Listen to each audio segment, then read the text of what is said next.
Պուրիտանները, ամենօրյա ընթերցանություն, Սթիվեն Չարնոկ, օր մարտի 21 Բայց դուք Քրիստոսին այսպես չսովորեցիք, Եփեսացիս 4 գլուխ 20-րդ խոսք։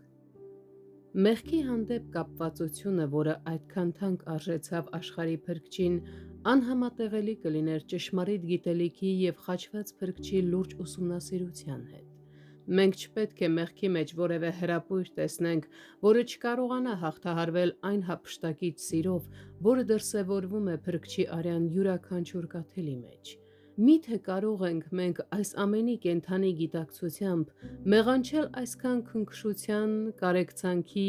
շնորհի և Աստծո մյուս կատարելությունների դեմ, որոնք այսքան հզոր են հնչում մեր ականջներին Տեր Հիսուսի խաչից։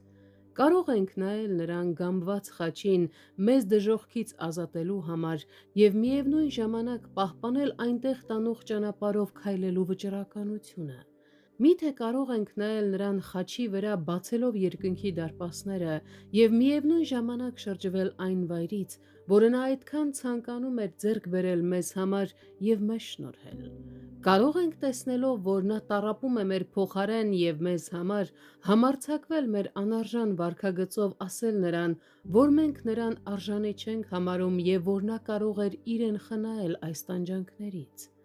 Դա պետք է լինի մի թշվառ հոգի, ավելի վատ քան գազանը, որը կարող է հետապնդել թշնամության ճանապարհը, մտքում ունենալով խաչված Քրիստոսի պատկերը։ Այդ դեպքում ինչպե՞ս կարող ենք գործել այն մեղքը,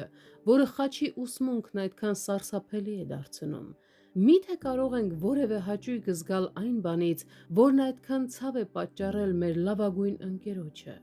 Կարող ենք արդյոք ավելի շատ սիրել այն, ինչը նման անեծք է բերել, քան նրան, ով այդ անեծքը կրել է մեզ համար։ Խաչված Քրիստոսի այս ճանաչողությունը չունենալով, մենք շարունակում ենք քայլել մեղքի մեջ, կարծես նա տառապել է մեզ համար թույլտվություն ստանալու, այլ ոչ թե այն ոչնչացնելու համար։ Նրա մահվան վերաբերյալ պատշաճ խորհրդածությունը